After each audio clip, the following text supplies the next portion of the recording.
Et stop, tu roules sur le boulevard BD, cet album est fait pour toi. MacGuffin et Alan Smithy, visa pour Nan Madol.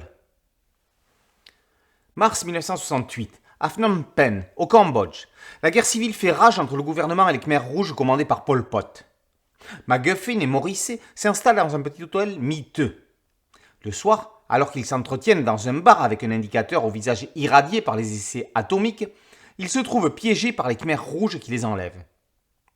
Alan Smithy quitte Paris pour se rendre sur place.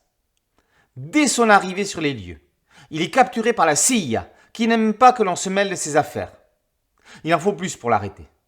L'agent s'évade rapidement et rejoint sa patronne. Elle lui apprend qu'après la Deuxième Guerre mondiale, les États-Unis ont établi des terrains d'essais nucléaires sur des atolls du coin.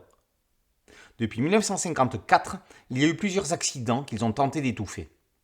Officiellement, depuis 1962, les tests ont cessé. La semaine dernière, les services du S6 ont reçu un appel d'aide venant de l'atoll Majuro. Il aurait été émis par des individus irradiés évadés d'un hôpital secret américain. C'est avec eux que les agents MacGuffin et Morrissey ont pris contact avant de disparaître. Smithy ne va pas être seul sur l'affaire. L'agente Penelope Lane se joint à lui pour tenter de les retrouver. Ils ne savent pas qu'ils sont séquestrés dans la province de Siem Reap, au nord-ouest du Cambodge, au cœur d'un temple antique.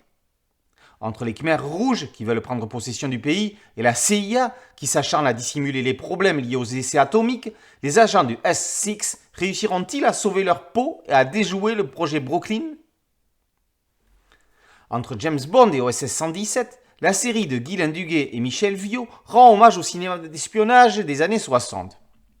Entre scandales géopolitiques et dégâts géologiques et biologiques, leurs agents très spéciaux se trouvent dans un contexte historique bien réel et fort dangereux. Le célèbre commandant Jacques-Yves Cousteau est aussi de la partie avec sa pipe et son bonnet rouge. Son bathyscaphe va être bien utile pour explorer les fonds marins aux allures d'appel de Cthulhu. En début d'album, les auteurs listent les chansons citées qui peuvent servir de bande-son en le lisant. La Javanaise de Gainsbourg version Gréco, Mrs. Robinson de Simon & Garfunkel et Sunshine of Your Love interprétée par Cream.